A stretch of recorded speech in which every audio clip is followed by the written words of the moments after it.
Hello students, welcome back to our channel CMS classroom. আজকে একটি উল্লেখযোগ্য গুরুত্বপূর্ণ প্রবন্ধ নিয়ে আলোচনা হবে মাধ্যমিকের। তার আগে একটি ছোট্ট অনুরোধ, আমার চ্যানেলে নতুন হয়ে থাকলে চ্যানেলটিকে অবশ্যই সাবস্ক্রাইব করো। হারিয়ে যাওয়া কালি কলম, অর্থাৎ যে কালি কলম হারিয়ে গিয়েছে তার জন্য বিষণ্ণ। আজকে আর সেই কলম নেই, আজকে আর সেই কালি নেই যা আজ হারিয়ে গিয়েছে। সেই হারিয়ে যাওয়া কালি কলমের প্রতি লেখকের ভালোবাসা যা আজ হারিয়ে গিয়েছে, তার জন্য সে বিষণ্ণ, তার জন্য সে বিপন্নতা অনুভব করে লেখক। হারিয়ে যাওয়া কালি কলম লিখেছেন শ্রীপান্থ। শ্রীপান্থ ওনার ছদ্মনাম। এই লেখকের পুরো নাম হচ্ছে নিখিল সরকার, যিনি শ্রীপান্থ ছদ্মনামে হারিয়ে যাওয়া কালি কলম প্রবন্ধটি লিখেছেন। 1932 খ্রিস্টাব্দে কবি জন্মগ্রহণ করেছিলেন, 2004 সালে কবির মৃত্যু। তো নিখিল সরকারের হারিয়ে যাওয়া কালি কলম প্রবন্ধের আমরা আজ ডিটেল ডিসকাশন করব। আজকের এই ভিডিওতে প্রবন্ধটির প্রতিটি লাইন ধরে সম্পূর্ণ আলোচনা এবং কোন কোন লাইন গুরুত্বপূর্ণ, কোথা থেকে এমসিকিউ, কোথা থেকে 1 নম্বরের প্রশ্ন, কোথা থেকে বড় প্রশ্ন হয়, সমস্তটাই আজকের এই ভিডিওতে আলোচনা করা হবে। যে কোশ্চেন হবে এখান থেকে সমস্ত প্রশ্নের উত্তর পুরো সেকে দিয়ে আসতে পারবে পরীক্ষার খাতায়। তাই আলোচনাটা আমরা শুরু করছি। যে লাস্ট পর্যন্ত থাকবে সেই একমাত্র সেকে দেবে পুরো বাংলা, পুরো এই প্রবন্ধ তার কাছে ধোয়া ধোয়া হয়ে যাবে। কথায় বলে কালি কলম মন লেখে 3 জন। তার আগে একটা কথা বলে নিই, আলোচ্য প্রবন্ধটা শ্রীপান্থের মূল যে গ্রন্থ কালি কলম মন, মূল গ্রন্থ থেকে হারিয়ে যাওয়া কালি কলম প্রবন্ধটি নেওয়া হয়েছে। মানে কীরকম হলো, যদি পরীক্ষায় লাইন তোলে প্রশ্ন আসে, বড় প্রশ্ন যদি হয় যে কথায় বলে কালি কলম মন লেখে 3 জন, এর বিবৃতি বুঝিয়ে লেখো, তখন আমরা লিখব যে উৎস আলোচ্য অংশটুকু নিখিল সরকার রচিত কালি কলম মন মূল গ্রন্থের অন্তর্গত হারিয়ে যাওয়া কালি কলম প্রবন্ধ থেকে গৃহীত। এবার আমরা শুরু করছি প্রতিটি লাইন ধরে ধরে একদম সম্পূর্ণ পূর্ণাঙ্গ আলোচনা। বাংলা ভাষায় এই চ্যানেলে তোমরা একদম পূর্ণাঙ্গ আলোচনা এবং সমস্ত আলোচনা একই সঙ্গে পাবে। কথায় বলে কালি কলম মন লেখে 3 জন। কথায় বলে এই লাইনটাতে দাগ দিয়ে রাখো, কারণ এখান থেকে এমসিকিউ হয়, 1 নম্বরের হতে পারে। কথায় কি বলে যে কালি কলম মন নাকি 3 জন লেখে, কালি কলম আর মন 3 জন মিলে লেখে, কিন্তু কলম কোথায়? এখানে যে বলা হচ্ছে যে কালি কলম মন লেখে 3 জন, কিন্তু কলম কোথায়? লেখক বলছে কলম কোথায়? কলম তো দেখতে পাওয়া যাচ্ছে না। আমি যেখানে কাজ করি সেটা লেখালেখির আপিস, হচ্ছে লেখক যেখানে কাজ করে সেটা নাকি লেখালেখির আপিস, লেখালেখির অফিস, সেখানে লেখালেখি হয়, সবাই এখানে লেখক, কিন্তু আমি ছাড়া কারো হাতে কলম নেই। সকলের সামনেই চৌকো আয়নার মতো একটা কাঁচের স্ক্রিন বা পর্দা, আর তার নিচে টাইপরাইটারদের মতো একটা কিবোর্ড। মানে এখানে চৌকো আয়নার মতো যে স্ক্রিন বা পর্দার কথা বলা হচ্ছে সেটা হলো কম্পিউটার। তার নিচে কম্পিউটারের কিবোর্ড থাকে, প্রতিটি বোতামে ছাপা রয়েছে একটি করে হরফ। প্রত্যেকটা বোতামে আমরা যেমন দেখতে পাই কিবোর্ডের প্রতিটি বোতামে বর্তমানে এক একটা করে অক্ষর ছাপা রয়েছে। লেখকরা অনবরত তা দিয়ে লিখে চলেছেন, মাঝে মাঝে লেখা থামিয়ে তাকাচ্ছেন সেই পর্দার দিকে। লেখকরা অবিরত যেন লিখে চলেছেন, মাঝে মাঝে ওই পর্দার দিকে তাকাচ্ছেন। যা ইতিমধ্যে লেখা হয়েছে তাই ফুটে উঠেছে ওই পর্দায়, যা লিখেছেন টাইপ করে তাই ওই পর্দায় ফুটে উঠেছে। আমি যা লিখি ওরা ভালোবেসে আমার লেখাকেও এইভাবে ছাপার জন্য তৈরি করে দেন। লেখক ছাড়া সবার কাছে কম্পিউটার, লেখক একাই পেন দিয়ে লিখছেন। তাই বলছে আমি যা লিখি ওরা ভালোবেসে, অর্থাৎ ওরা মানে লেখকের অফিসের যে কর্মচারী তাদের কথা বলা হয়েছে। ওরা ভালোবেসে আমার লেখাকেও ছাপিয়ে দেয়। একদিন যদি কোনো কারণে কলম নিয়ে যেতে ভুলে যাই তবেই বিপদ। কলম, কারো সঙ্গে কলম নেই, যদি বা কারো কাছে গলা শুকনো, বোতা মুখ একখানা জোটে, তবে তাতে লিখে আমার সুখ নেই। দায় সারাভাবে কোনো মতে সেদিনকার মতো কাজ সারতে হয়, দায় সারাভাবে সেদিনকার। লেখক যদি কোনো দিন কলম নিতে ভুলে যান তবেই তো বিপদ হয়েছে। কারো কাছে তো কলম নেই, যদিও কোনো কলম পায় শুকনো বোতা মুখ একখানা জোটে, তো তাতে লিখে তো লেখকের সুখ হয় না। এখানে দায় সারাভাবে মানে অবহেলাপূর্ণভাবে লেখককে সেদিনকার মতো কোনো রকমে চলতে হয়।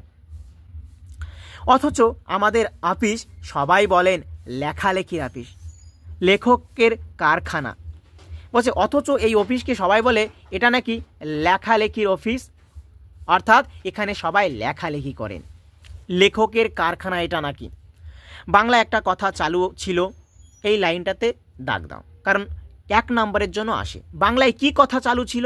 কালি নেই কলম নেই বলে আমি মুন্সি। বলছে কালি নেই কলম নেই বলে আমি মুন্সি। মুন্সি কথার মানে, আরবি শব্দ মুন্সি কথার মানে হলো গিয়ে পণ্ডিত বিদ্বান ব্যক্তিদের বলা হয়। কালগুণে বুঝিবা আমরাও তাই, এই লাইনটাতেও দাগ দাও, কারণ খুব ইম্পর্টেন্ট। আমি একবার বলে রাখছি, যে লাইনগুলোতে দাগ দেওয়া হয়েছে সেই লাইনগুলো খুব ইম্পর্টেন্ট পরীক্ষার জন্য। কালগুণে বুঝিবা আমরাও তাই মানে সময়ের প্রভাবে এটাও বুঝতে পারা যাবে। আমরা বলতে এখানে লেখক এবং তার সহকর্মীদের কথা বলা হয়েছে, যে তারাও বুঝতে পারবে যে এখন কালি নেই কলমের ব্যবহার অতটা প্রচলিত নয়। বর্তমান যন্ত্রযুগে কম্পিউটারের ব্যবহারটাই খুব বেশি হয়ে উঠেছে, তাই কালি কলমের উপাদান, কালি কলমের যে সরঞ্জাম তা আজ অপরিহার্য নয়। আমি গ্রামের ছেলে, 50-60 বছর আগে আমার মতো যারা বাংলার অচপাড়া গায়ে জন্মেছেন তারা হয়তো বুঝবেন কলমের সঙ্গে আমাদের কি সম্পর্ক। বলছে 50-60 বছর আগে যারা বাংলার অচপাড়া গা মানে নিতান্ত গ্রামে জন্মেছেন তারাই বুঝবে যে কলমের সঙ্গে আমাদের কি নারীর টান, কলমের সঙ্গে আমাদের কি সম্পর্ক। লেখক বলছে আমি গ্রামের ছেলে, আমরা কলম তৈরি করতাম রোগা বাঁশের কঞ্চি কেটে, মুশকিল হতো কলমের মুখটি চিরে দেওয়ার সময়। লেখক রোগা বাঁশের যে কঞ্চি হয়, বাঁশের যে কঞ্চি, সেই কঞ্চি কেটে কলম তৈরি করত, আর যখন মুশকিলে পড়তো কিভাবে, কলমের মুখটি যখন চিরে দিয়ে ফেড়ে, সেই সময় তারা মুশকিলে পড়তেন। বড়রা শিখিয়ে দিয়েছিলেন কলম শুধু সূচালো হলে চলবে না, কালি যাতে একসঙ্গে গড়িয়ে না পড়ে তার জন্য মুখটা চিরে দেওয়া চাই। বড়রা কিছুটা শিখিয়ে দিয়েছিল যে কলম শুধু সূচালো হলে হবে না, তীক্ষ্ণ হলে হবে না, যাতে কালি একসাথে গড়িয়ে না পড়ে, আমি লেখার সময় যাতে আমার কালি ঢেলে না পড়ে, অনেক কালি যাতে একসঙ্গে না পড়ে, তার জন্য মুখটা চিরে দেওয়া চাই, ফেড়ে দিতে হবে। তবে কালি পড়বে ধীরে ধীরে চুইয়ে। কালি কিভাবে পড়বে? চুইয়ে, মানে ফোঁটা ফোঁটা করে আস্তে আস্তে পড়বে। কোথায় পড়বে? না, লেখার পাতে পড়বে। কোথায় পড়বে? আমি যেখানে লিখছি সেখানে পড়বে। লেখার পাত বলতে শৈশবে আমাদের ছিল কলাপাতা। লাইনটা খুব ইম্পর্টেন্ট, দাগ দিয়ে রাখো, যে শৈশবে লেখকের লেখার পাত বলতে কি ছিল? কলাপাতা। তাই কেটে কাগজের মতো সাইজ করে নিয়ে আমরা তাতে হোম টাস্ক করতুম, আর সেই কলাপাতা ভালো করে সাইজ করে ভালো করে তৈরি করে তাতে বাড়ির কাজ করতেন। স্কুলের থেকে যে কাজ দেওয়া হতো সেই কাজ লেখকরা করতেন, আর সেগুলি বান্ডিল করে নিয়ে যেতাম স্কুলে। মাস্টারমশাই দেখে বুঝে আড়াআড়িভাবে একটা টানে ছিঁড়ে ফেরত দিতেন। এইভাবে আড়াআড়ি করে একটা টান দিয়ে ফেরত দিতেন মাস্টারমশাই পড়ুয়াদের। আমরা ফেরার পথে কোনো পুকুরে তা ফেলে দিয়ে আসতাম। বাইরে ফেললে গরু খেয়ে নিলে অমঙ্গল, কারণ অক্ষর জ্ঞানহীনকে লোকে বলে ওর কাছে ক অক্ষর গোমাংস। ক অক্ষর গোমাংস অর্থাৎ গরুকে অক্ষর খাওয়ানো নাকি পাপ, তাই গরুকে অক্ষর না খাইয়ে সেটা তারা পুকুরে ফেলে দিয়ে আসতেন লেখক এবং তার সহপাঠীরা। এবার যে পেয়ারাটা আমরা পড়ব তার আগে বলে নিই ভিডিওটা কেমন হয়েছে। ভালো লাগলে একটা লাইক। যে পেয়ারাটা আমরা পড়ব সেই পেয়ারাটা 5 নম্বরের প্রশ্নের জন্য খুব গুরুত্বপূর্ণ। আমরাও কালি তৈরি করতাম নিজেরাই। লেখকরা নিজেরা কালি তৈরি করতেন কিভাবে? অবশ্য মা, পিসি, দিদিরাও সাহায্য করতেন। প্রাচীনরা বলতেন যে ছড়াটা এখানে রয়েছে উল্লেখযোগ্য ছড়া, এই ছড়া তুলে প্রশ্ন আসে। তিল ত্রিফলা শিমুল ছালা, সাগো দুগ্ধে করি মেলা, লোহপত্রে লোহায় ঘষি, ছিঁড়ে পত্র না ছাড়ে মসি। তিল ত্রিফলা অর্থাৎ হরিতকি, আমলকি, বহেরা, এই 3টি ফলের দ্বারা তৈরি, তাকে বলা হয় ত্রিফলা। শিমুল ছালা মানে শিমুল গাছের ছালা মানে ছাল। সাগো দুগ্ধে করি মেলা, ছাগলের দুধ মিশিয়ে লৌহপাত্রে লোহায় ঘষতে হয়। এবার যে কালি তৈরি হয়, ছিঁড়ে পত্র না ছাড়ে মসি, মানে পাতা ছিঁড়ে যাবে কিন্তু মসি মানে লেখার পাত কখনো কি হবে, লেখার পাত মানে ছেড়বে না। ভালো কালি তৈরি করতে হলে এই ছিল তাদের ব্যবস্থাপত্র, মানে ভালো কালি তৈরি করার জন্য এটা তাদের একটা দারুণ ব্যবস্থাপত্র ছিল। তাই লেখক কিভাবে কালি তৈরি করতেন এটা 5 নম্বরের প্রশ্নের জন্য খুব গুরুত্বপূর্ণ।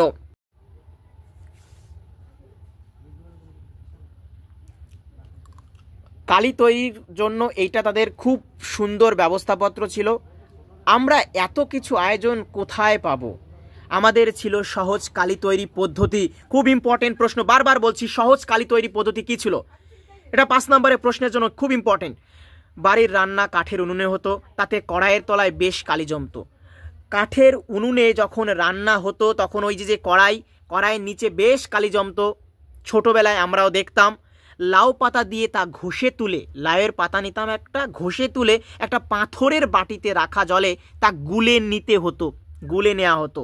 আমাদের মধ্যে যারা খুব ওস্তাদ কথার মানে হচ্ছে দক্ষ নিপুণ ব্যক্তি, তারা ওই কালো জলে হরিতকি ঘষত, ওই কালো জলে তারা আবার হরিতকি দিয়ে ঘষত। কখনো কখনো মাকে দিয়ে আতপ চাল ভেজে পুড়িয়ে তা বেটে ওতে মিশাতো।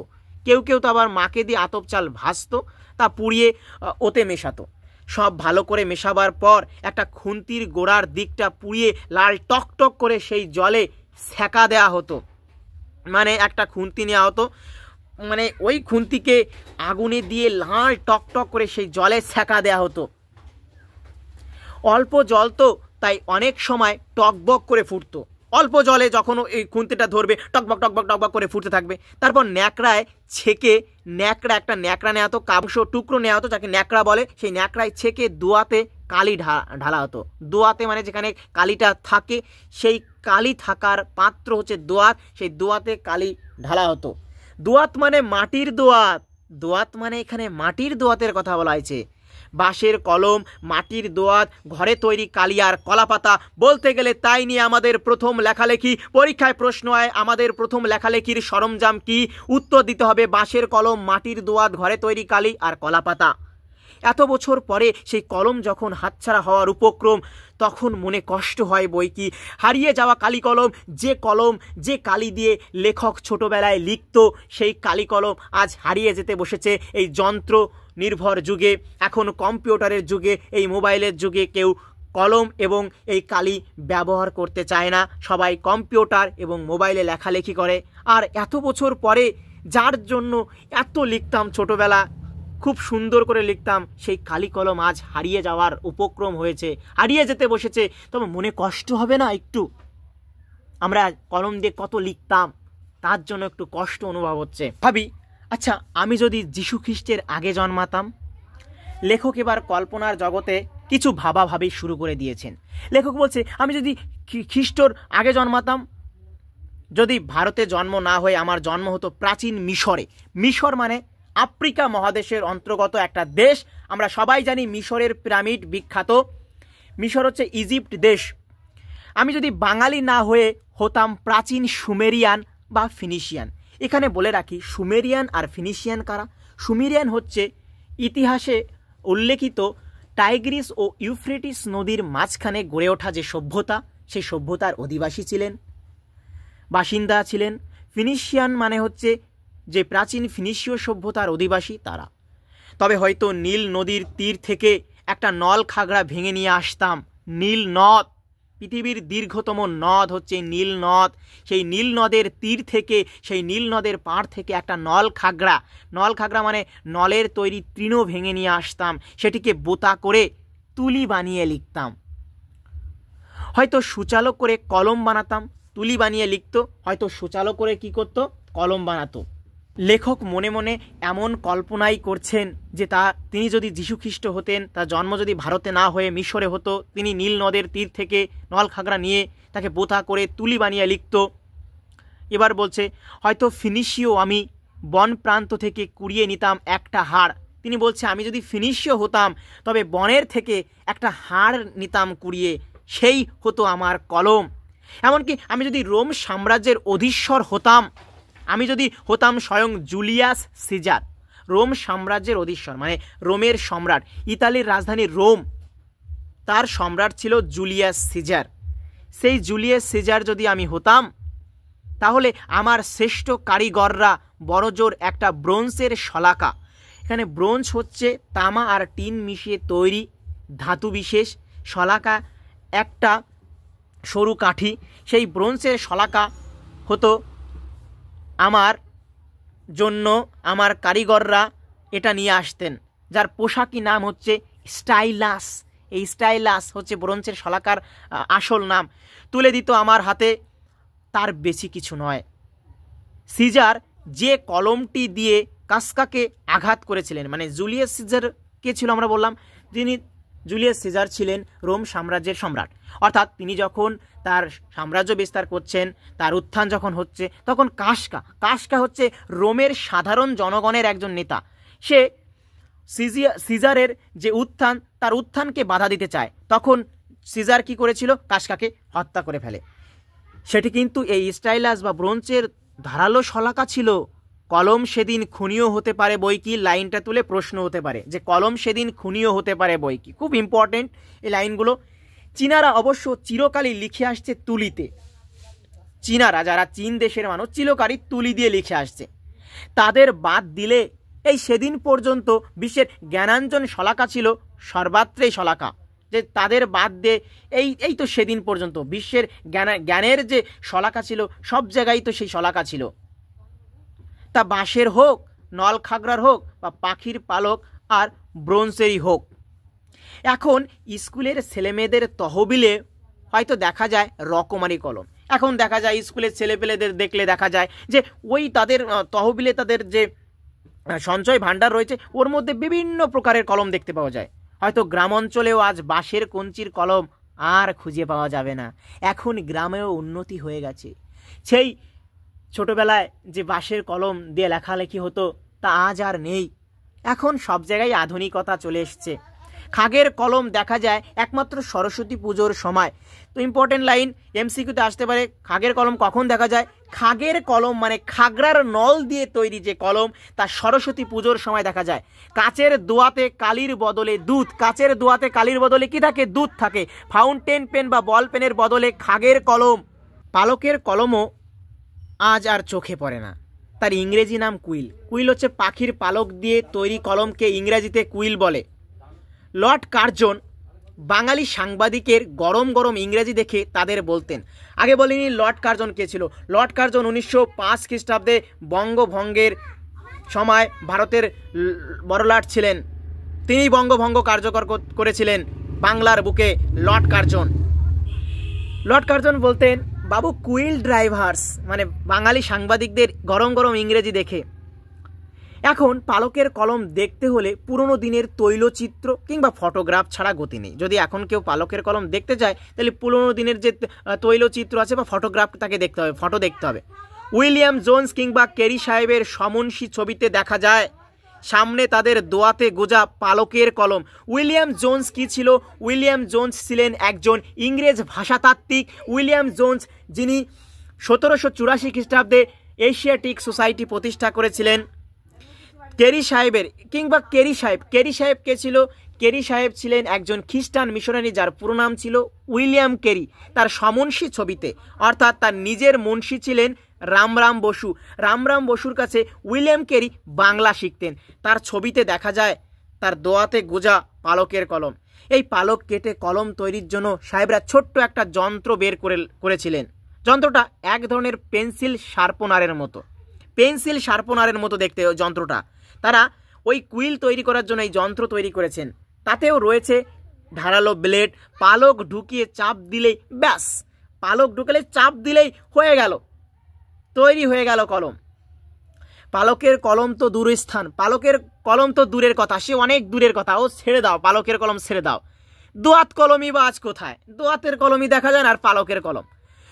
কোনো অফিসে দেখা যায় টেবিলের উপর সাজানো রয়েছে দোয়াত কলম, কিন্তু সেসব ফাঁকি মাত্র, শুধুমাত্র দেখানোর জন্য রেখেছে, কিন্তু সেখানে প্রকৃতপক্ষে দোয়াতের কলম নেই। ওই কলম দুটি আসলে ছদ্মবেশী বল পেন মাত্র। ওরাও ছদ্মবেশ ধারণ করেছে, ওরাও রূপ ধারণ করা বল পেন, বলেছে নাকি ওরা দোয়াত পেন, ওই রকমভাবে ফাঁকি মারে। তাকে আবার কেউ কেউ বলেন ডট পেন। কিছুকাল আগে একজন বিদেশি সাংবাদিক লিখেছিলেন, কলকাতার চৌরঙ্গির পথে গিজগিজ করছে ফেরিওয়ালা। কলকাতার চৌরঙ্গি পথ মানে মধ্য কলকাতাকে বোঝানো হয়েছে, কলকাতার চৌরঙ্গি পথ, সেখানে গিজগিজ করছে, এত ভিড় ফেরিওয়ালা কি বলবো। তাদের প্রতি 3 জনের মধ্যে একজনের পেশা কলম বিক্রি, মানে 3 জনের মধ্যে প্রতি 3 জনের মধ্যে একজন কলম বিক্রি করেন। এক হাতে 10 কলমধারী ফেরিওয়ালা কিন্তু এখনও দেখা যায়, এক হাতে 10টা কলম ধরে আছে এমন ফেরিওয়ালাও এখনও দেখা যায়। সস্তার চূড়ান্ত, এমন সস্তার অবস্থা। ফলে প্রত্যেকের পকেটে কলম। শুধু কি পকেটে? পণ্ডিত মহাশয়ের কলম খ্যাত ছিল কানে গুজে রাখার জন্য। পণ্ডিত মহাশয়ের কলম কী জন্য খ্যাত ছিল বা কী জন্য বিখ্যাত ছিল, এটা থেকে প্রশ্ন আসতে পারে। দার্শনিক তাকেই বলি যিনি কানে কলম গুজে দুনিয়া খোঁজেন। ছেলেবেলায় একজন দারোগা বাবুকে দেখেছিলাম যার কলম ছিল পায়ের মোজায় গোজা, মানে দারোগা বাবু তার মোজায়, পায়ের মোজায় কলম গুজে রেখেছেন। আজকাল কোনো কোনো অতি আধুনিক ছেলেকে দেখি তাদের কলম বুক পকেটে নয়, কাঁধের ছোট্ট পকেটে সাজানো। মানে কেউ কেউ বুক পকেটে রাখেন, তো বুক পকেটে নয়, আধুনিক ছেলেকে দেখেছেন কাঁধের ছোট পকেটেও সাজানো রয়েছে।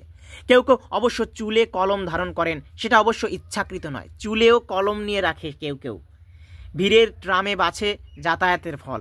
যখন অত্যন্ত ভিড় বাছে ট্রামে, তখন সে কী করছে, কলমটা তার চুলে বেঁধে রাখছে। মহিলা যাত্রী ট্রাম থেকে নামছেন, কে একজন চেঁচিয়ে উঠল, ও দিদি আপনার খোপায় কলম। বলছে, ও দিদি আপনার খোপাতে কলম রয়েছে। কেউ মহিলা একজন চেঁচিয়ে উঠলো, বলল যে, ও দিদি আপনার খোপাতেও দেখি কলম রয়েছে। বিস্ফোরণ, কলম বিস্ফোরণ, মানে বিস্ফোরণ তো সশব্দে ফাটা, কলমের বিস্ফোরণ, সশব্দে যেন কলম ফেটে উঠেছে এরকম। একসময় বলা হতো, লাইনটা খুব ইম্পর্টেন্ট লাইন, একসময় কি বলা হতো, কলমে কায়েস্ত চিনি, গোফেতে রাজপুত। অর্থাৎ কলমে কায়েস্ত চিনি, কায়েস্ত মানে হচ্ছে এখানে হিন্দু জাতি বিশেষ, কায়েত এক ধরনের জাত, রাজপুত আমরা দক্ষিণ ভারতের একদম সম্ভ্রান্ত বংশ, রাজপুত বংশ। এখন কলম বা গোপ কোনো কিছুই আর বিশেষ কারণ নয়, এখন গোপ কলম কোনো কিছুই আর কারণ নয়, কারণ এখন তো কলম কালি তো দেখাই যাচ্ছে না। কালীর অক্ষর নাইকো পেটে, চণ্ডী পড়েন কালীঘাটে। বলছে কালীঘাট হচ্ছে কলকাতার প্রসিদ্ধ কালী মন্দির, যে কালী মন্দির ছিল 51তম পীঠের অন্যতম। এই কালী মন্দিরের কথা বলা হয়েছে কালীঘাটে। বলছে কালীর অক্ষর নাইকো পেটে, যে কালী কলম দিয়ে লেখা হচ্ছে সেই অক্ষরই পেটে নাই, তবে আমরা কেন চণ্ডী পড়ে যাচ্ছি কালীঘাটে?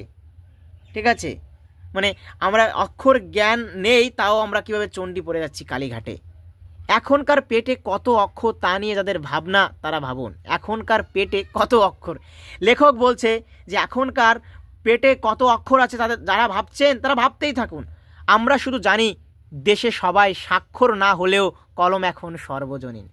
কেউ স্বাক্ষর করতে পারুক, কেউ নিজের নামটা লিখতে পারুক বাই না পারুক, সবার কাছেই কলম সর্বজনীন, মানে সবার কাছেই এখন কলম। সত্যি বলতে কি, কলম এখন এতই সস্তা, এতই কম দাম এবং এতই সর্বভোগ্য হয়ে গেছে। সর্বভোগ্য মানে সবাই ভোগ করতে পারে, এমন হয়ে গেছে যে পকেট মাররাও এখন আর কলম নিয়ে হাত ছাপায়ের খেলা দেখায় না। হাত ছাপায়ের খেলা মানে হচ্ছে কি, হাত দিয়ে চুরির কাজে যার দক্ষতা আছে তার দেখায় না পকেট মাররাও। কলম তাদের কাছে আজ অস্পৃশ্য, মানে এতটা সস্তা, সবার কাছে কলম রয়েছে, সর্বভোগ্য হয়ে গেছে, সর্বজনীন হয়ে গেছে। চোরও আর ওই কলম নিয়ে হাত ছাপাইগিরি করে না, কারণ কলম তাদের কাছে অস্পৃশ্য। এই লাইনটা ইম্পর্টেন্ট, অস্পৃশ্য মানে তারাও যেন টাচ করতে চায় না, কলমকে ছুতে চায় না। পণ্ডিতরা বলেন কলমের দুনিয়ায় যা সত্যিকারের বিপ্লব ঘটিয়েছে তা হলো ফাউন্টেন পেন। মানে কলমের দুনিয়ায় যে পেনটা সত্যিকারের বিপ্লব ঘটিয়েছে তা হলো ফাউন্টেন পেন। আগে বলি ফাউন্টেন পেন সম্পর্কে বলবো, এটি এক ধরনের পেন যা কলমের দুনিয়ায় মানে একদম আমূল পরিবর্তন ঘটিয়ে দিয়েছে। বিপ্লব কথার মানে আমূল পরিবর্তন ঘটিয়ে দিয়েছে। এককালে বাংলায় তাকে বলা হতো ঝর্ণা কলম। ফাউন্টেন পেনকে বাংলায় ঝর্ণা কলম বলা হতো। অবশ্য নামটা রবীন্দ্রনাথের দেওয়া হতে পারে। পরীক্ষায় প্রশ্ন আসবে ফাউন্টেন পেনের বাংলা নাম কার দেওয়া এবং বাংলা নামটি লেখো, তখন এই উত্তরটা দিতে হবে। একদিন অপরন্ত এই কালির ফোয়ারা যিনি খুলে দিয়েছিলেন তার নাম হচ্ছে Lewis Edson Waterman. Lewis Edson Waterman কে ছিল এবার আমরা জানবো। ইনি ছিলেন নিউ ইয়র্কের একজন বাসিন্দা। 1837 খ্রিস্টাব্দে এনার জন্ম। ইনিই হচ্ছে 1884 খ্রিস্টাব্দে ফাউন্টেন পেন আবিষ্কার করেছিলেন এবং কলমের জগতে বিপ্লব ঘটিয়েছিলেন। ইনিই হচ্ছে তিনি। কিভাবে উনি বিপ্লবটা ঘটালেন এবার গল্পটা আসবে। পরীক্ষা একটা খুব ইম্পর্টেন্ট প্রশ্ন হয় যে ফাউন্টেন পেনের আবিষ্কারের যে পুরো ঘটনাটি সেটা লেখো, তখন এখান থেকে উত্তরটা দিতে হবে। খুব ইম্পর্টেন্ট কোশ্চেন এটা। কিভাবে দেখো, এইদিকে দেখো। একদিন অফুরন্ত এই কালির ফোয়ারা খুলে দিয়েছিলেন লুইস অ্যাডসন ওয়াটারম্যান। সেকালের আরও অনেক ব্যবসায়ীর মতো, ব্যবসায়ীরা যারা ব্যবসা নিয়ে কারবার করে তাদের মতো দোয়াত কলম নিয়ে তিনিও কাজে বের হতেন। একবার গিয়েছিলেন একজন ব্যবসায়ীর সঙ্গে চুক্তিপত্র সই করতে, মানে ওই ব্যবসায়ীর সঙ্গে তার যে চুক্তিপত্র, মানে দুই বা ততোধিক পক্ষের মধ্যে যে স্বীকৃত ব্যবস্থা তাকেই বলে চুক্তিপত্র। দুই বা ততোধিক মানে দুই বা তার বেশি যে কোনো পক্ষ, তারা যে একটা স্বীকৃত যে কোনো একটা ব্যবস্থা, সেটাই হচ্ছে চুক্তিপত্র। তাই তিনি এক ব্যবসায়ীর সঙ্গে চুক্তিপত্র সই করতে গেলেন। দলিল কিছুটা লেখা হয়েছে, এমন সময় হঠাৎ উপুর হয়ে পড়ে গেল কাগজে। কি পড়ে গেল? তার দোয়াতটা উপুর হয়ে পড়ে গেল কাগজে, আর সমস্ত কালি সে কাগজ ছেয়ে গেল। তিনি তো আর চুক্তিপত্র সই করতে পারলেন না, কারণ মাঝামাঝি একটা অবস্থায় চলে আসছেন। তখন উনি কি করবেন? তখন উনি বিমর্ষ হয়ে গেলেন। আবার তিনি ছুটলেন কালির সন্ধানে। তিনি আবার কালি খুঁজতে গেলেন। ফিরে এসে শোনেন ইতিমধ্যে আরেকজন তৎপর ব্যবসায়ী সই সাবুত সাঙ্গ করে চুক্তিপত্র পাকা করে চলে গেছেন। উনি যখন আবার দোয়াতের কালি খুঁজতে গেলেন, দেখেন যে ওই ব্যবসায়ীর সাথে আরেকজন তৎপর ব্যবসায়ী, মানে সেও খুব তৎপর ব্যস্ত, তিনিও সেই সই সাবুত সই স্বাক্ষর করে একেবারে চুক্তিপত্র পাকা করে চলে গিয়েছেন ইতিমধ্যে। তখন ওয়াটারম্যান বিমর্ষ হয়। বিমর্ষ ওয়াটারম্যান মনে মনে প্রতিজ্ঞা করেন, বিষণ্ণ ওয়াটারম্যান তখন তিনি প্রতিজ্ঞা করেন, আর নয়, এর একটা বিহিত হওয়া দরকার, এর একটা বিহিত তাকে করতেই হবে। জন্ম নিল ফাউন্টেন পেন, এর একটা কিছু করতে হবে, এর একটা কোনো ব্যবস্থা না করলে হবেই না। তখন এই ফাউন্টেন পেনের জন্ম হয়। আমার মনে পড়ে প্রথম ফাউন্টেন পেন কেনার কথা। লেখক বলছে লেখকের প্রথম ফাউন্টেন পেনার অভিজ্ঞতাটি সংক্ষেপে লেখো। 5 নম্বরের প্রশ্ন, এটাও খুব ইম্পর্টেন্ট, তৈরি করে রাখবে পরীক্ষার জন্য। আমার মনে পড়ে প্রথম ফাউন্টেন পেন কেনার কথা দ্বিতীয় বিশ্বযুদ্ধের বেশ কয়েক বছর পরের ঘটনা। দ্বিতীয় বিশ্বযুদ্ধ কখন হয়েছিল? 1939 থেকে 1945, তার বেশ কয়েক বছরের পরের ঘটনা। কলকাতার কলেজ স্ট্রিট। কলকাতার কলেজ স্ট্রিট কেন বিখ্যাত? বইয়ের জন্য কলেজ স্ট্রিট বিখ্যাত, যেখানে প্রচুর বই রয়েছে, প্রচুর বইয়ের দোকান রয়েছে। তো কলেজ স্ট্রিটে একটা নামি দোকানে গিয়েছি একটা ফাউন্টেন পেন কিনবো বলে। দোকানে জানতে চান কি কলম কিনবেন তিনি। ব্যাস ভ্যাবাচেকা খেয়ে গেলাম, একদম ভ্যাবাচেকা, মানে হচ্ছে হতবুদ্ধি, একদম বিহ্বল হয়ে গেছে। কি কি কি বলবো এখন? দোকানে জানতে চাচ্ছে কী ধরনের কলম, তখন সে বিহ্বল হয়ে গেছে। তিনি আউড়ে চলেছেন। আউড়ে মানে তিনি তার কথা দিয়ে বলে চলেছেন, তার মুখ থেকে বলেই চলেছেন। পার্কার নেবেন না শেফার্ড নেবেন না ওয়াটারম্যান না সোয়ান পাইলট, কোনটার কি দাম, সঙ্গে সঙ্গে তাও তিনি মুখস্থ বলতে লাগলেন। অর্থাৎ দোকানদার এবার তার মুখ থেকে বারবার আউড়ে যাচ্ছে, বারবার বলে যাচ্ছে যে পার্কার, শেফার্ড, ওয়াটারম্যান, সোয়ান এগুলি হলো কলম, এক এক ধরনের কলম, এবং তার দামগুলো মুখস্থ বলে গেলেন দোকানদার। আমার মুখের দিকে তাকিয়ে বুঝতে পারলেন আমার পকেটের অবস্থা, আমার পকেটের যে অবস্থা দোকানদার বুঝতে পারলেন। তবে হ্যাঁ, সস্তার একটা পাইলট নিয়ে যাও। দোকানদার বলছে কম দামি একটা পাইলট পেন নিয়ে যাও, জাপানি কলম সেটা, কিন্তু দারুণ বলেই মুখ থেকে খাপটা সরিয়ে ধা করে মানে হচ্ছে সজোরে শব্দ করে কলমটা ছুঁড়ে দিলেন টেবিলের এক পাশে দাঁড় করানো একটা কাঠের বোর্ডের উপর তিনি ছুঁড়ে দিলেন। সার্কাসে খেলোয়াড় যেমন একজন জ্যান্ত মানুষকে বোর্ডের গায়ে দাঁড় করিয়ে ধারালো ছুরি ছুঁড়ে দেয়, তার দিকে ভঙ্গিটি ঠিক সেই রকম। সার্কাসের খেলায় লোকটি শেষ পর্যন্ত অক্ষত থাকে, একদম পরিপূর্ণভাবে দাঁড়িয়ে থাকে। আর আমাকে অবাক করে তিনি কলমটি বোর্ড থেকে খুলে নিয়ে দেখালেন, এই দেখো নিব ঠিক আছে। দুই এক কিছু ছত্র মানে ওই যে কিছুটা লিখেও দেখালেন, দেখিয়ে দিলেন যে নিব ঠিক আছে, কিছুটা লিখেও দেখালেন। আমি সেদিন সেই জাদু পাইলট নিয়েই ঘরে ফিরেছিলাম। পরে নামি দামি আরও নানান জাতের ফাউন্টেন পেন হাতে এসেছে, কিন্তু অনেক দিন পর্যন্ত বাঁচিয়ে রেখেছিলাম এই জাপানি পাইলটকে। বলছে সেই পাইলট পেনকে লেখক অনেক দিন পর্যন্ত বাঁচিয়ে রেখেছিলেন। ফাউন্টেন পেনের এক বিপদ তার লেখককে নেশাগ্রস্ত করে। খুব ইম্পর্টেন্ট লাইন, ফাউন্টেন পেনের এক বিপদ তার লেখককে কী করে, নেশাগ্রস্ত করে। এই লাইনটা ইম্পর্টেন্ট, এই লাইন তুলে প্রশ্ন আসে। অবশ্য যদি পয়সাওয়ালা লেখক হন, বিখ্যাত লেখক শৈলজানন্দ একবার আমাকে দেখিয়েছিলেন তার ফাউন্টেন সংগ্রহ। শৈলজানন্দ কে ছিল? কল্লোল যুগের বিখ্যাত কবি, যিনি চিত্র পরিচালক এবং ঔপন্যাসিক হিসাবে পরিচিত। ডজন দুয়েক তো হবেই, মানে 2 ডজন, 1 ডজন মানে হচ্ছে 12টি, 2 ডজন ফাউন্টেন পেন গুছিয়েছে, যার দাম এত বেশি। পারকারি ছিল বেশ কয়েক রকম। শৈলজানন্দ বলেছিলেন, এই নেশা পেয়েছি আমি শরৎদার কাছ থেকে, এই নেশা আমি পেয়েছি শরৎদার কাছ থেকে। শরৎদা মানে শরৎচন্দ্র চট্টোপাধ্যায়। হ্যাঁ, শরৎচন্দ্র চট্টোপাধ্যায়, তারও ছিল ফাউন্টেন পেনের নেশা। কোন কোন লেখকের ফাউন্টেন পেনের নেশা ছিল পরীক্ষায় এমসিকিউতে আসতে পারে। শরৎচন্দ্র সম্পর্কে তো বলার নেই, উনি তো বিখ্যাত অপরাজেয় কথাশিল্পী এবং হুগলির দেবানন্দপুরে জন্মগ্রহণ করেছিলেন। বিখ্যাত উপন্যাস দেবদাস, চরিত্রহীন, বড় দিদি প্রভৃতি উপন্যাস লিখেছে। বিখ্যাত গল্প মহেশ, অভাগী স্বর্গ প্রভৃতি লিখেছেন। আদিতে ফাউন্টেন পেনের নাম ছিল রিজার্ভার পেন। বলছে আদি মানে অনেক পুরনো সময়ে যখন তৈরি হয় তার নাম ছিল রিজার্ভার পেন। এটাও এমসিকিউর জন্য ইম্পর্টেন্ট। ওয়াটারম্যান তাকেই অনেক উন্নত করে তৈরি করেছিলেন ফাউন্টেন পেন, আমাদের ঝর্ণা কলম। গায়ের ছেলে আমি অবশ্য ফাউন্টেন পেন হাতে তুলে নিয়েছি অনেক পরে। গ্রামের ছেলে তো, গ্রামে সব কিছু পরে পরে আসে, আর আগের দিন তো আরও পরে আসতো। এখন অবশ্য গ্রামও ছাপিয়ে গিয়েছে। তো লেখক গ্রামের ছেলে ছিল, তাই অনেক পরেই ফাউন্টেন পেন তিনি হাতে পেয়েছেন। আমি ছিলাম কালি কলমের ভক্ত। লেখক কালি আর কলমের ভক্ত ছিল, অর্থাৎ কালি কলমের প্রতি তার একটা বিশেষ আকর্ষণ ছিল, কালি কলমের প্রতি তার একটা বিশেষ ভালোবাসা ছিল। অর্থাৎ দোয়াত আর নিবের কলমের, দোয়াত আর নিবের যে কলম, সেই কলমের প্রতি তিনি আনুগত্য ছিলেন। বাঁশের বা কঞ্চির কলমকে ছুটি দিই শহরে হাই স্কুলে ভর্তির পর। বলছে বাঁশের আর কঞ্চির কলমে আর লিখতাম না যখন শহরে হাই স্কুলে ভর্তি হন, তারপর থেকে। কালি বানানো বন্ধ, তখন আর কালি বানাতেন না। কাচের দোয়াতে আমরা কালি বানাতাম কালি ট্যাবলেট বা বড়ি গুলি দিয়ে, মানে কালি ট্যাবলেট ছিল বা বড়ি ছিল, তা দিয়ে কালি বানাতেন। লাল নীল দুরকম বড়ি পাওয়া যেত, লালও পাওয়া যেত, নীলও পাওয়া যেত। অবশ্য তৈরি কালিও পাওয়া যেত দোয়াতে এবং বোতলে। তাহাদের বাহারি সব নাম, কাজল কালি, সুলেখা কালি ইত্যাদি বাহারি কালির নাম। বিদেশি কালিও পাওয়া যেত, তবে তা প্রধানত ফাউন্টেন পেনের জন্য। বিদেশির কালিও পাওয়া যেত, তবে ফাউন্টেন পেনের জন্য, আমাদের এই সমস্ত পেনের জন্য না।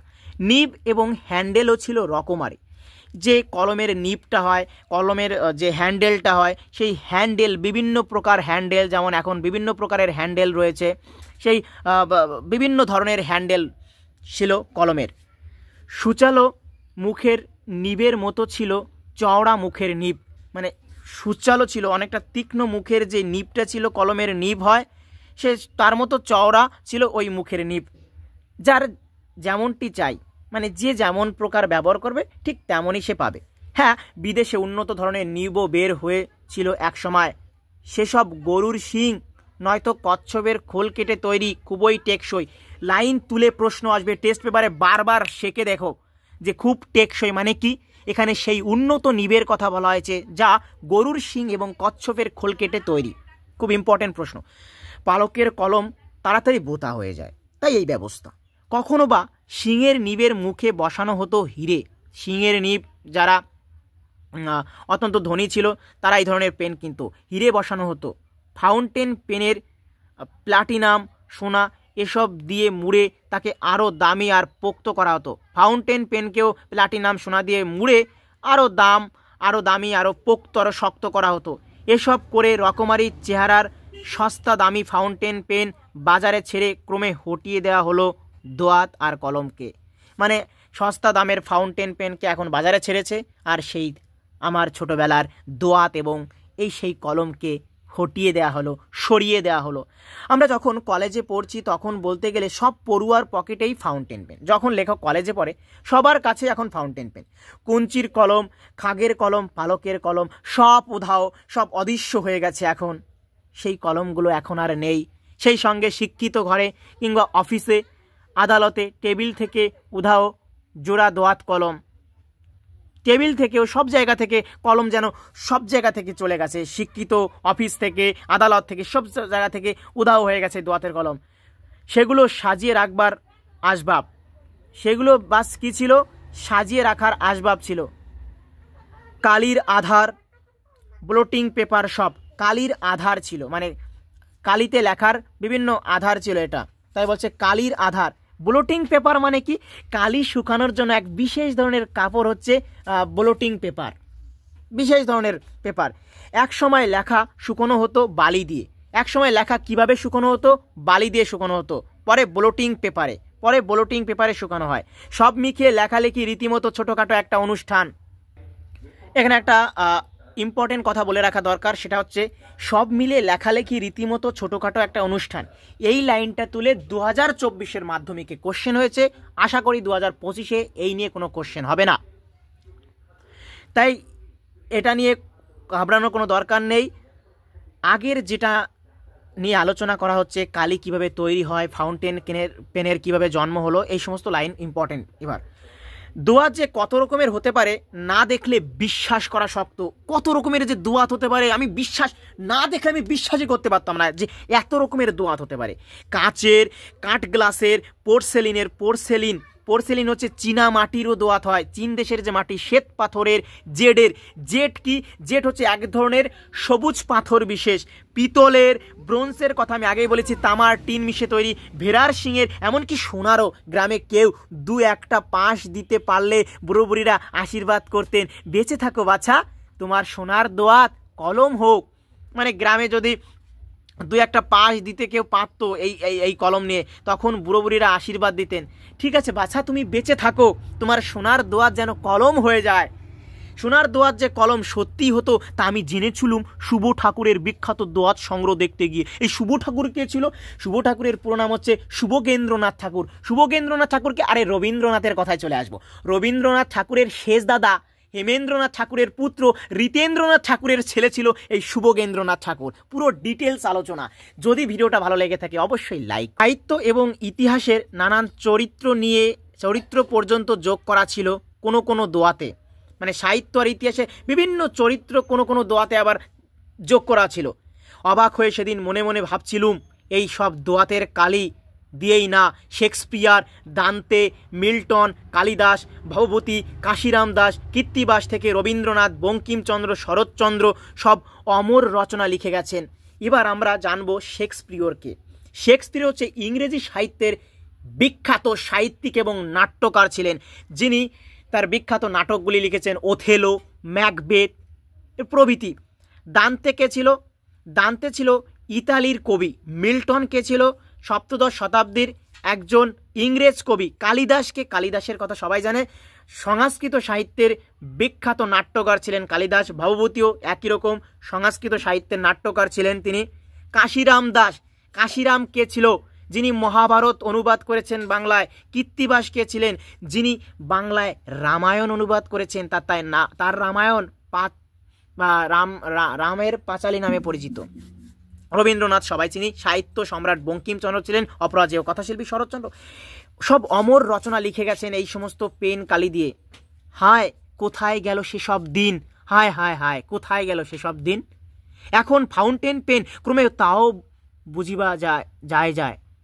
এখন ফাউন্টেন পেন তাও বুঝি যায়। কোথায় গেল এই সমস্ত পেন?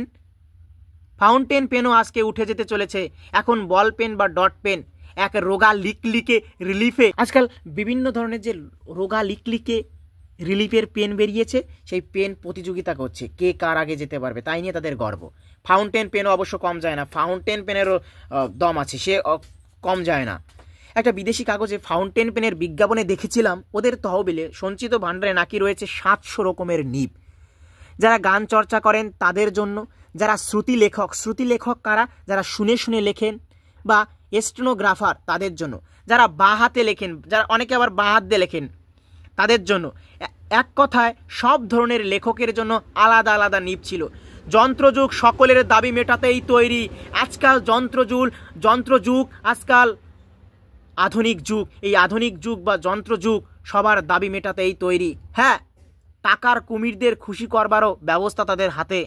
টাকার কুমির, যারা যে লেখক প্রচুর পরিমাণে টাকা ভাঙতে রাজি, তাদেরও খুশি করবার জন্য বিভিন্ন রকম ব্যবস্থা রয়েছে। কীরকম ব্যবস্থা? একটি কলমের দাম ধার্য করা হয়েছে 2,500 পাউন্ড। 2,500 পাউন্ড। এবার হিসাব করো, 1 পাউন্ড সমান সমান 75 টাকা। হিসাব করে দেখো কত টাকা হয়, তত দাম। সে কলমের সোনার অঙ্গ, হীরের হৃদয়। সোনার অঙ্গ মানে টোটালি সোনা দিয়ে তৈরি, ওই কেনার সাধ্য কি সবার আছে? হীরের হৃদয়, সোনায় গড়া, হিরে বসানো জড়োয়া কলমের দাম তো হবেই, ঠিক আছে? তাই দামি বল পয়েন্টও আছে বটে, মানে দামি বল পয়েন্ট কি কি আছে দেখো, সোনার অঙ্গ, হীরের হৃদয় বিভিন্ন এখানে বসানো, আবার দামি বল পয়েন্ট। সে কলমের দাম এত তো হবেই। আশ্চর্য, সবই আজ অবলুপ্তির পথে। কি আশ্চর্য, বিস্ময় প্রকাশ করছেন। আজকে সমস্ত কিছু যেন হারিয়ে যেতে বসেছে, অবলুপ্তির পথে। কম্পিউটার তাদের জাদুঘরে পাঠাবে বলে যেন প্রতিজ্ঞা করেছে। কম্পিউটার এই সমস্ত পেন, দোয়াতকে, কালিকে, হারিয়ে যাওয়া কালি কলম এই কারণে নামকরণ করা হয়েছে, কারণ হারিয়ে যেতে বসেছে যেন দোয়াত কালি। কম্পিউটার তাদের জাদুঘরে পাঠানোর জন্য একেবারে প্রতিজ্ঞা করে বসেছে, পাঠাবেই ওদের। ফলে আমার মতো আরও কেউ কেউ নিশ্চয়ই বিপন্ন বোধ করছেন। লেখক বলছে আমার মতো নিশ্চয়ই কেউ কেউ তাদের বিপন্ন বোধ করছেন, তাদের খারাপ লাগছে যে আজকে সেই ছোটোবেলার কালি কলম হারিয়ে যেতে বসেছে, আজকে কম্পিউটার জাকিয়ে বসেছে তার জায়গায়। এই কালি কলমকে যেন কম্পিউটার জাদুঘরে পাঠাবে। মানুষের হাত থেকে যদি কেড়ে নেওয়া হয় কলম, যদি হাতের লেখা মুছে যায় চিরকালের জন্য, তবে কি আর লইল? এবার প্রশ্ন করেছে লেখক, মানুষের হাত থেকে যদি কলমকেই কেড়ে নেওয়া হয়, হারিয়ে যায় যদি হাতের লেখা, তবে কি পড়ে থাকলো? বঙ্কিমচন্দ্র লিখেছিলেন, লাঠি তোমার দিন ফুরাইয়াছে। বঙ্কিমচন্দ্র তার উপন্যাসে লিখছিলেন যে লাঠি তোমার দিন ফুরিয়েছে, এই লাঠিরও, এই কলমেরও দিন ফুরিয়েছে। কলমের দিনও কি ফুরালো? হতে পারে কলমের দিনও আজ ফুরাতে পারে। বলছে কলমের দিনও কি ফুরালো?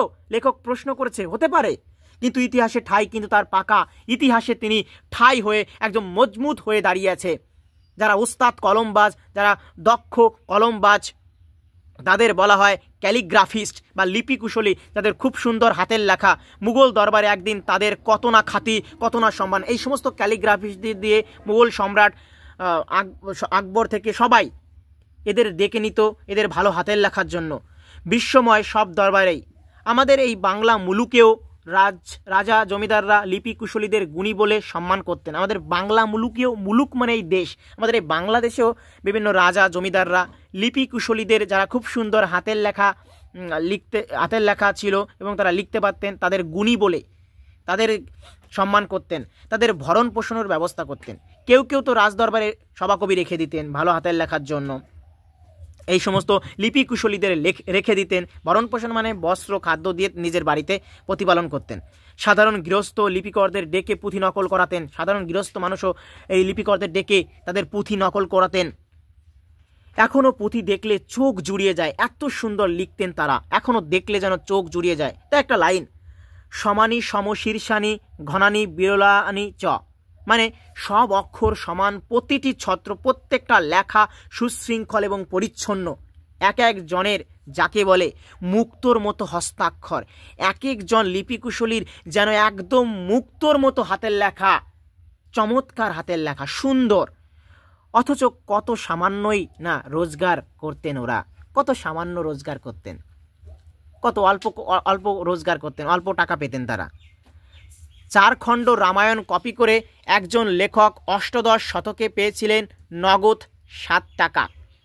মানে 4 খণ্ড রামায়ণ, সেই সময় তো অনেক রামায়ণ, সেই অত রামায়ণ কপি করে মাত্র 7 টাকা পেয়েছিল, কিছু কাপড় আর তার সাথে মিঠাই পেয়েছিল। এই তার সম্পত্তি ছিল। এক সাহেব লিখে গেছেন 19 শতকে 12 আনায় 32,000 অক্ষর লেখানো যেত। এক সাহেব লিখে গেছে যে 19 শতকে মাত্র 12 আনায় 32,000 অক্ষর লেখানো যেত।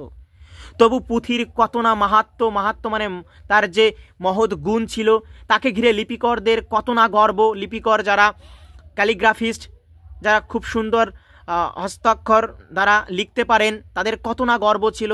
অনেক পুঁথিরই খবরদার, এ পুঁথি যেন কেউ চুরি করার চেষ্টা না করে, তাই পুঁথি নিয়ে তাদের এত গর্ব ছিল।